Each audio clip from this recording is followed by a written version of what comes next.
வணக்கம். கேப்டன் விஜயகாந்த் ஐயா அவருடைய ஆத்மா சாந்தி அடையணும்னு வேண்டிக்க வந்திருக்கேன். எல்லாரும் நல்லா இருக்கணும்னு நினைக்கிற ஒரு உள்ளம் அவர். நாங்களும் அவர் எப்பவுமே நல்லா இருக்கணும்னு வேண்டிக்கிட்டே இருப்போம். இப்பவும் அதான் நினைக்கிறோம். அவர் ஆத்மா நல்லபடியாக சாந்தி அடையணும். நிறைய நல்ல விஷயங்கள் பண்ணியிருக்காரு அவர் எல்லாருக்கும். நடிகர் சங்கம் மட்டும் இல்லை, அவரை தெரிஞ்சவங்க எல்லாருக்கும், தெரியாதவங்க எல்லாருக்கும் அவ்வளவு உதவிகள், அவ்வளோ நல்ல எண்ணம் படைத்தவர் அவர். எல்லாரும் நல்லா இருக்கணும்னு நினைக்கிறவர். அவர் இன்னைக்கு நம்ம இடையே இல்லைன்னு நினைக்கும் போது சங்கடமா இருக்கு.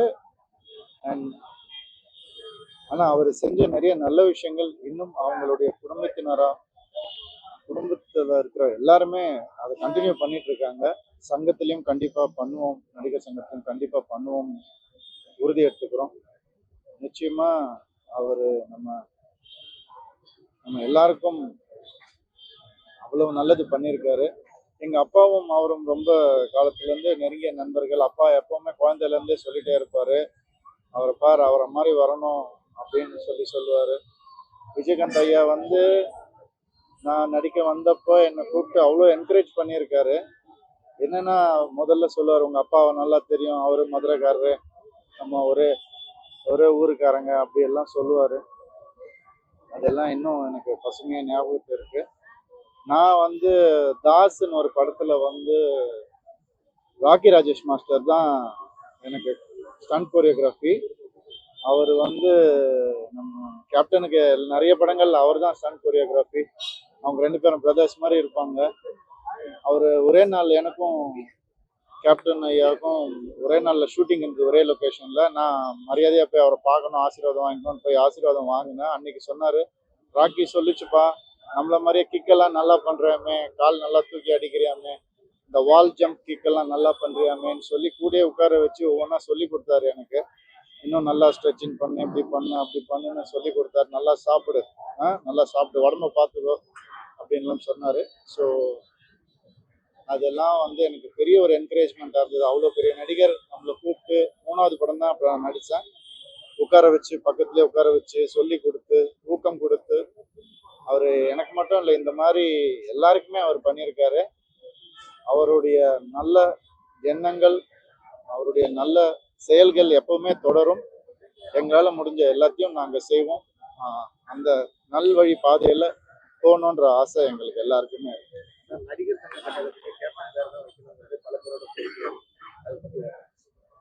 எனக்கு ரொம்ப சந்தோஷம் தாங்க அப்படி வச்சா. அதுதான் நியாயமாகவும் இருக்குன்னு எனக்கு படுது. பட் எல்லாரும் சேர்ந்து பேசி முடிவு.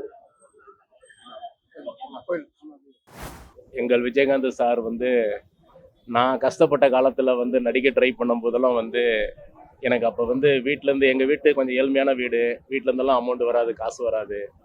அப்போ ஒவ்வொரு கல்யாண மண்டபத்தில் போய் நாங்கள்லாம் சாப்பிடுவோம். எந்த மண்டபத்தில் போய் சாப்பிட்டுட்டு தான் நாங்கள் நடிக்க ட்ரை பண்ணுவோம். அப்போ சில மாதத்தில் கல்யாணம் நடக்காது.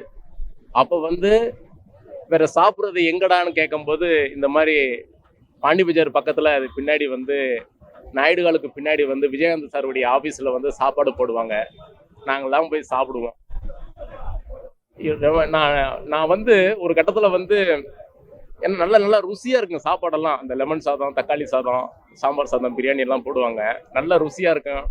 நல்லா சாப்பிட்ருக்கேன், பல நாள் சாப்பிட்ருக்கேன். நான் அந்த பக்கம், அந்த டீநகர் பக்கம் நான் போனோன்னா, கம்பெனிக்கு போகிறனோ இல்லையோ, கண்டிப்பாக விஜயகாந்த் சாருடைய அந்த ஆஃபீஸுக்கு போனால் நல்ல சாப்பாடு கிடைக்கும். அங்கே நான் போய் சாப்பிடுவேன். நான் அதாவது விஜயகாந்த் சாரை பொறுத்த வரைக்கும் எப்படின்னா, ஏழை பாலை, பணக்காரன் ஏழை, நடுவில் மிடில் கிளாஸு யாரையும் பார்க்க மாட்டார். எல்லாரும் சமம், எல்லாரும் ஒன்று.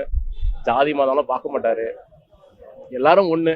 ஃபஸ்ட்டு வந்த வார்த்தை நீங்கள் எல்லாம் சாப்பிட்டீங்களா, வாங்க ஃபஸ்ட்டு சாப்பிடுங்கன்னு பாரு. பிறகு கஜேந்திரான்னு ஒரு படம், முன்னேறி கஜேந்திரான்னு அந்த படத்தில் நாங்கள் கம்பெனி ஆர்டிஸ்டாக போயிருக்கோம். நாங்கள் 20 பேர் போயிருக்கோம். அந்த 20 பேரில் ஃபஸ்ட்டு வார்த்தை கேட்ட கேள்வி கேப்டன் சார் நீங்கள் எல்லாம் சாப்பிட்டீங்களான்னு கேட்டாங்க. இல்லை சார் அப்படின்னா, உடனே மேனேஜர் சாரை கூப்பிட்டு இவங்களுக்கெல்லாம் ஃபஸ்ட்டு சாப்பாடை அசம்பிள் பண்ணுங்கன்னு சொன்னாங்க. சார் சாப்பாடு வந்துச்சு, சார் சொன்னதுனால சாப்பிட்டோம். சாப்பிட்டதுக்கப்புறம் தான் நடித்தோம். நல்லா எனக்கு இன்னைக்கு நல்லா ஞாபகம் இருக்கு. அப்படி ஒரு ப்ளூ கலர் சட்டை போட்டுட்டு நம்மள மாதிரி சேர்லலாம் உட்கார மாட்டாரு, ஸ்டூல்ல தான் உட்காருவாரு. அப்படின்னு இந்த இடத்துலலாம் ஒயிட் ஷர்ட்லாம் போட்டு அந்த மேக்கப் படக்கூடாதுன்னு சொல்லிட்டு வெட் கிளாத்தை போட்டுட்டு இப்படி உட்காந்துட்டு கம்பீரமா உட்காந்துருப்பாரு. பார்க்கவே உண்மையிலேன்னு அது ஒரு சிங்கம் மாதிரி இருப்பாரு. உண்மையிலேன்னு போன மாசம் வந்து மனுஷனா இருந்தாரு, இப்ப சாமியா இருக்காரு. எல்லாரும் கும்பிடுறாங்க, நானும் கும்பிடுவேன். நான் எப்படி வந்து முருகனையும் விநாயகனை நான் கும்பிடுறேனோ அது மாதிரி விஜயகாந்த் சாரையும் நான் கண்டிப்பா நான் கும்பிடுவேன். இதுக்கப்புறம் கண்டிப்பா நான் கும்பிடுவேன். கண்டிப்பா நான் கும்பிடுவேன்.